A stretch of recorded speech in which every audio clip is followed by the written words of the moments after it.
On vous a sûrement déjà dit que pour travailler le cardio et ou perdre du poids, il fallait courir pendant 15 voire 30 minutes sur un tapis de course sans s'arrêter.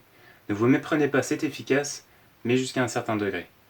Je vais vous donner une méthode qui va non seulement vous faire brûler plus de calories, mais aussi améliorer votre endurance.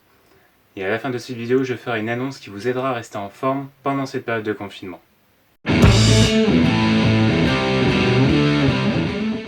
Bonjour à toutes et à tous, je m'appelle Anthony, je vais vous expliquer ce qu'est le HIIT et le Tabata. Tout d'abord, HIIT est l'acronyme de High Intensity Interval Training, soit entraînement fractionné de haute intensité. C'est une forme d'entraînement fractionné composée de très courtes périodes d'efforts intenses, alternées de périodes de récupération qui sont elles aussi courtes. Généralement, le ratio entre les temps d'effort et de récupération sont de 2 pour 1.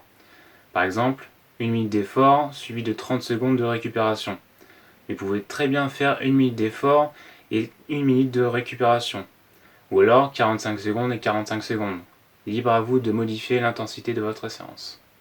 Cette forme d'entraînement fractionné a été démontrée à plusieurs reprises comme étant plus efficace qu'un entraînement dit classique. En effet, ces intervalles de haute intensité élèvent considérablement le métabolisme de base de l'organisme, c'est-à-dire votre dépense énergétique quotidienne, et ce jusqu'à 24 heures après votre séance.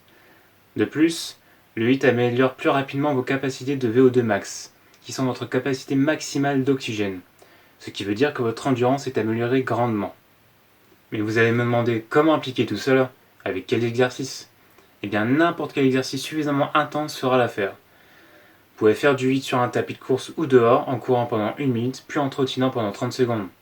Vous pouvez faire de la corde à sauter pendant le temps d'effort, puis vous reposer pendant le temps de récupération. Ou alors vous faites un circuit comprenant différents exercices. Par exemple, vous prenez squat, push-up, pull-up, sit-up. Chacun sera fait pendant 1 minute avec 30 secondes de récupération entre chaque exercice. Ça fera un tour et vous recommencez autant de fois que vous pouvez. C'est aussi simple que ça. Maintenant pour le Tabata, c'est un dérivé du HIIT avec ses propres caractéristiques. Faites cette fois-ci 20 secondes d'effort suivi de 10 secondes de récupération. Répétez 8 fois pour un total de 4 minutes. Le reste ne change pas. Certains considèrent ces 4 minutes comme une séance, mais je préfère considérer ça comme un tour et en faire 3 à 5 pour une séance complète. Bien sûr, si pour vous un tour suffit, il n'y a pas de mal à ça. Progressez à votre rythme en augmentant au fur et à mesure des semaines le nombre de tours.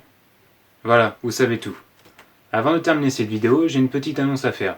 Comme nous sommes tous coincés chez nous encore un moment, j'ai concocté des séances à faire à la maison que vous ayez du matériel ou non. Des séances de musculation, d'entretien, de cardio et de perte de poids. Et je vous donnerai un maximum d'exercices alternatifs en fonction de vos capacités à vous exercer.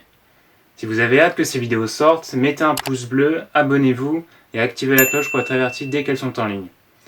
Prenez soin de vous et à la prochaine!